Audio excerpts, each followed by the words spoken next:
মই এটা কথা শুধৰাই দিব বিচাৰিছোঁ, এয়া আয়কৰ বিভাগৰ অভিযান নহয়, এয়া হৈছে এনফৰ্চমেণ্ট ডাইৰেক্টৰ ইডিৰ এটা অভিযান চলিছে। আৰু পুৱা 6 বজাৰ পৰা যিহেতু ৰাজেন লোহিয়া বিশিষ্ট ডিব্ৰুগড় ব্যৱসায়ী ৰাজেন লোহিয়া বাসগৃহ লগতে তেখেতৰ কেইবাটাও কাৰ্যালয় ডিব্ৰুগড়স্থিত তেখেতৰ 4টাকৈ কাৰ্যালয়ত এই অভিযান চলাইছিল। আৰু তেখেতৰ বাসগৃহত ইতিমধ্যে পুৱা 6 বজাৰ পৰা 6 ঘণ্টাতকৈ অধিক সময় পাৰ হৈ গৈছে, এতিয়ালৈকে অভিযান চলি আছে। আৰু আমি যিমানখিনি গম পাইছোঁ, ইয়াত ইডি 3জনীয়া এটা দল ইয়াত আহি উপস্থিত হৈছিল 6 বজাত, আৰু 3জনীয়া সেই দলে বৰ্তমানলৈকে ইয়াত অভিযান চলাই আছে। ঘৰত যিসকল লোক আছে তেওঁলোকক ঘৰৰ পৰা বাহিৰলৈ যাবলৈ দিয়া নাই বা কোনো লোকক ভিতৰলৈ প্ৰৱেশ কৰিবলৈ দিয়া নাই। আৰু বৰ্তমান সময়ত যিহেতু এই অভিযান অব্যাহত আছে, অভিযানৰ অন্তত গম পোৱা যাব যে কেনেকুৱা ধৰণৰ নথি পত্ৰ আদি বা কেনেকুৱা ধৰণৰ আপত্তিজনক নথি পত্ৰ আদি জব্দ কৰিবলৈ সক্ষম হ'ল। কিন্তু যিহেতু ইডিয়ে অভিযান চলাইছে, নিশ্চয় অৰ্থনৈতিকজনিত যিবোৰ অপৰাধ সেই ক্ষেত্ৰত যিহেতু ইডি জড়িত হৈ পৰে, গতিকে এই ক্ষেত্ৰত এতিয়া ইডিয়ে যিহেতু 3জনীয়া দলে ইয়াত অভিযান চলাইছে, নিশ্চয় তেনেকুৱা ধৰণৰ কিবা কথা থাকিব পাৰে। আৰু ব্যৱসায়ী ৰাজেন লোহিয়া তেখেতে আমি গম পাওঁ যে তেখেতে ডিব্ৰুগড়ৰ এজন আগশাৰী ব্যৱসায়ী, আৰু তেখেতে বিশেষকৈ চাহপাতৰ ব্যৱসায়ীৰ লগতে সুৰা ব্যৱসায়ীৰ লগত তেখেত জড়িত। গতিকে এই ক্ষেত্ৰত তেনেকুৱা ধৰণৰ কি ধৰণৰ তেখেতৰ ওপৰত অভিযোগ আছে, বা আগতেও আমি দেখিছিলোঁ যে সুৰাৰ ক্ষেত্ৰত বিশেষকৈ তেখেতৰ কিছু ধৰণৰ অভিযোগ আগৰ পৰাই আছিলে, বিশেষকৈ অৰ্থৰ ক্ষেত্ৰত। গতিকে সেইখিনি বিষয় ইতিমধ্যে হয়তো চালি জাৰি চাব, আৰু যিহেতু অভিযোগ ইতিমধ্যে উত্থাপিত হৈছে। আৰু এই যিটো দল আহিছে পুৱা 6 বজাত গুৱাহাটীৰ পৰা আহি এই দলটো উপস্থিত হৈছিলহি, আৰু তেতিয়াৰ পৰাই এতিয়া বৰ্তমানলৈকে 6 ঘণ্টাতকৈ অধিক 6.5 ঘণ্টা বৰ্তমান হৈ গৈছে, অভিযান চলাই থকা হৈছে। আৰু একেটা সময়তে যদি মন কৰিবলগীয়া হয়, তেখেতৰ যিকেইটা কাৰ্যালয়তো পুৱা ভাগত অভিযান চলাইছিল, তাৰ পৰাও যিসমূহ নথি পত্ৰ আদি ইডিৰ সেই দলটোৱে জব্দ কৰিছে, একেটা সময়তে বিভিন্ন স্থানত থকা তেখেতৰ কাৰ্যালয়, তেখেতৰ বাসগৃহ আদি সকলোতে বৰ্তমান সময়ত অভিযান চলাইছে। অভিযান এতিয়াও অব্যাহত ৰাখিছে।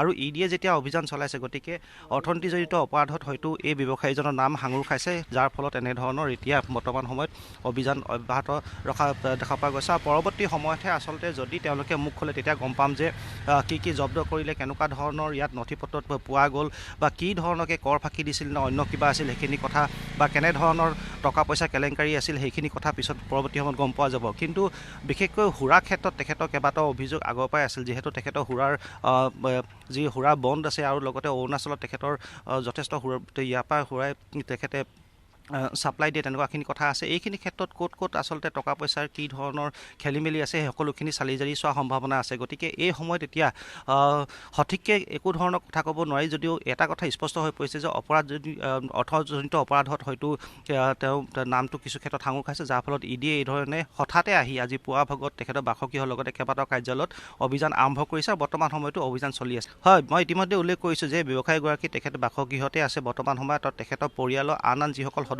তেওঁলোকো বাসগৃহৰ ভিতৰতে আছে।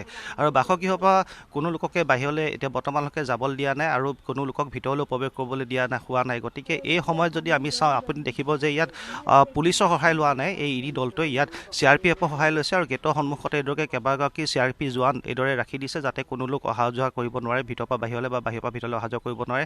নথি পত্ৰ আজি হঠাতে যাতে তেওঁলোকে লুকুৱাব নোৱাৰে, সেইখিনি ব্যৱস্থা ইতিমধ্যেই হয়তো ভিতৰত কৰা হৈছে। আৰু বৰ্তমান সময়ত যিহেতু এই যিটো অভিযান, এই অভিযানটো আমি দেখিছোঁ যে ইমান দীঘলীয়া হৈছে, হয়তো আৰু কিমান সময়লৈকে চলে ঠিক নাই। গতিকে এই সময়ত এই ঘৰৰ ভিতৰত হয়তো এই অভিযান চলি আছে, বিভিন্ন ধৰণৰ নথি পত্ৰ আৰম্ভ কৰি বিভিন্ন ধৰণৰ সোধপোছ হয়তো কৰা হৈছে, তেওঁলোকক বহুতখিনি কথা সোধপোছো কৰা হ'ব।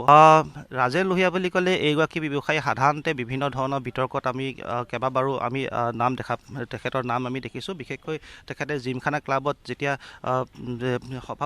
দায়িত্বত আছিল, সেই সময়তো আমি বহু ধৰণৰ বিতৰ্কখিনি কথা আমি আগতে উল্লেখ কৰি আহিছোঁ। তাৰ লগতে তেখেতে সুৰাৰ কিছু কেলেংকাৰীৰ লগতো আগতে বিতৰ্কত সোমাই পৰিছিল, সেইখিনি বিষয়েও আহি পৰে। গতিকে এই ক্ষেত্ৰত এতিয়া আজি যি অভিযান চলিছে ইডিৰ, এয়া কিন্তু লক্ষণীয় কথা যে এতিয়া কেনেকুৱা ধৰণৰ ৰাজেন লোহিয়া নিশ্চয় সুৰা সন্মান বুলিও কোৱা হয়, কাৰণ তেখেতে সুৰাৰ ব্যৱসায়ৰ লগত জড়িত, আৰু বিশেষকৈ তেখেতে অৰুণাচলত তেখেতৰ সুৰা ব্যৱসায় অসমতকৈ অধিক, সেইটো কথা গম পোৱা গৈছে। আৰু সুৰাৰ তেখেতৰ কেইবাটাও বন্ধ আছে, য'ৰ পৰা আচলতে ৱাইন শ্বপসমূহলৈ সুৰা নিয়া হয়। গতিকে সুৰাৰ ক্ষেত্ৰত তেখেতে আগৰ কিছু তাত কেলেংকাৰী আছিল বুলি কিছু ধৰণৰ অভিযোগ আগতে উত্থাপিত হৈ আহিছিল। গতিকে এই ক্ষেত্ৰত এতিয়া কেনেকুৱা ধৰণৰ কি কথা চালি জাৰি চাই সেইখিনি লক্ষণীয় হ'ব। অকল সুৰা বুলিয়ে নহয়, তেখেতৰ ব্যৱসায় আৰু আছে, চাহপাতৰ ব্যৱসায়ৰ লগতো তেখেতে জড়িত, তেখেতৰ কেইবাখনো চাহ বাগিচা আছে, চাহ ফেক্টৰী আছে, সেইখিনিও আছে।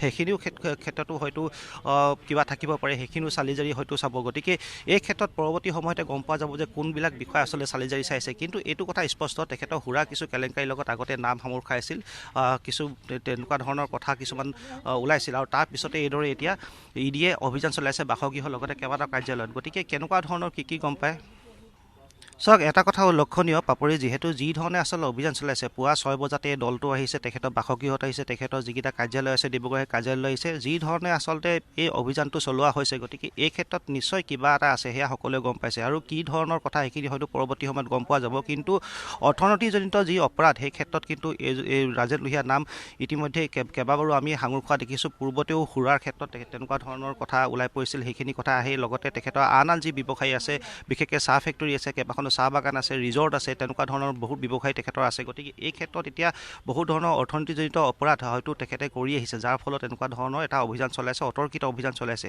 আৰু এই অভিযান চলাব বুলি আচলতে ইয়াত স্থানীয় আৰক্ষী পৰা আৰম্ভ কৰি কোনেও আচলতে গম পোৱা নাছিল। গতিকে হঠাতে যিহেতু এনেকুৱা ধৰণৰ অভিযান চলিছে, গতিকে নিশ্চয় কিবা এটা আছে। আৰু এই অভিযান আমি দেখিছোঁ যে চাওক, এতিয়া 6 ঘণ্টা প্ৰায় 7 ঘণ্টাই হ'ব হ'ল। গতিকে আৰু কিছু দীঘলীয়া সম্ভাৱনা আছে। গতিকে কিবা এটা পাইছে কাৰণেহে আচলতে এনেকুৱা ধৰণৰ দীঘলীয়া হৈছে, নথি পত্ৰসমূহ পৰীক্ষা কৰিবলগীয়া হৈছে।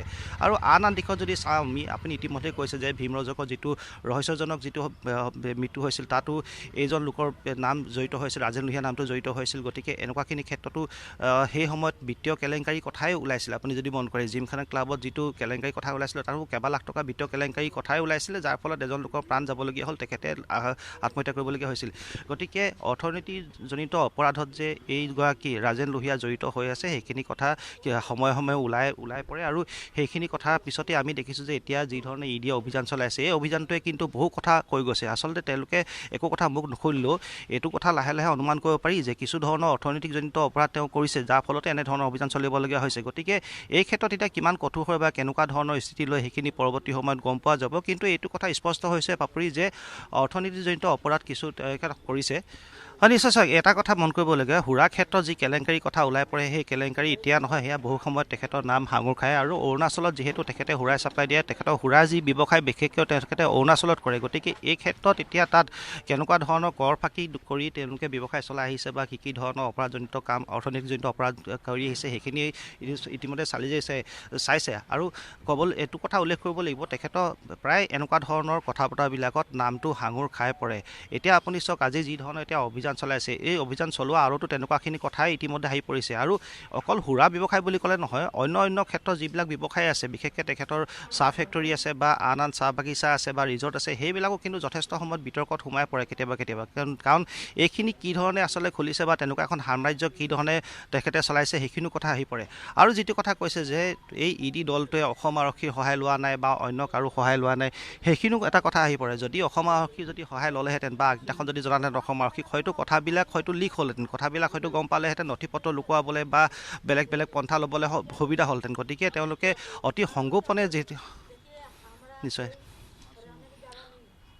হয়, তেওঁলোকে যি ধৰণে আচলতে পন্থাটো লৈছে, অতি সংগোপনে চলাইছে। আনকালে যেতিয়া এনেকুৱা ধৰণৰ এটা ৰেড পৰে, এনেকুৱা ধৰণৰ এটা অভিযান চলাই, আমি দেখোঁ যে স্থানীয় আৰক্ষী, স্থানীয় প্ৰশাসনৰ সদায় সহায় লয়, সেই সহায়ৰ পিছতহে আচলতে অভিযান চলায়। কিন্তু এইবাৰ আমি দেখিছোঁ যে CRPFৰ সহায় লৈছে, আৰক্ষী সহায় লোৱা নাই, আৰক্ষীক ভোটকে দিয়া নাই যে তেওঁলোকে অভিযান চলাব।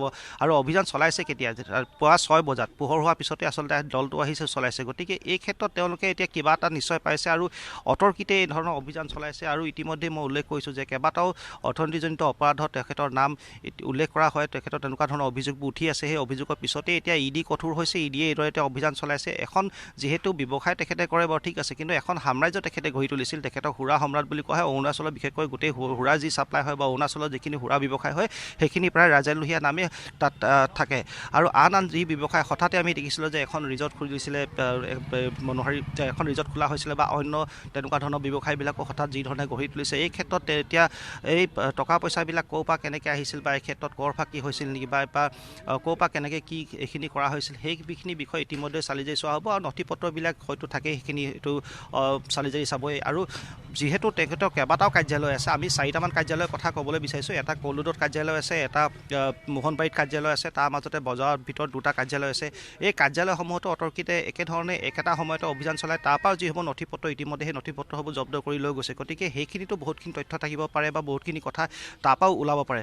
গতিকে এতিয়া লক্ষণীয় হৈ পৰিছে যে কেনেকুৱা ধৰণৰ কি এটা ব্যৱস্থা গ্ৰহণ কৰে, কিমান কঠোৰ হয় বা আৰু কি তথ্য পোহৰলৈ আহে, সেইখিনিহে এতিয়া লক্ষণীয় কথা হৈ পৰিব।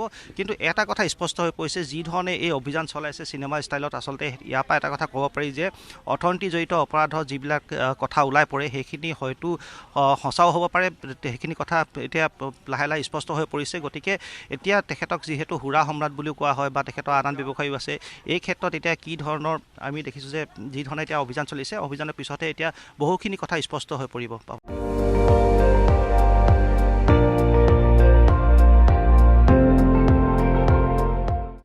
আপুনি চাই আছে ND24, সৰ্বশ্ৰেষ্ঠ নহয় সৰ্বোত্তমৰ দৌৰত।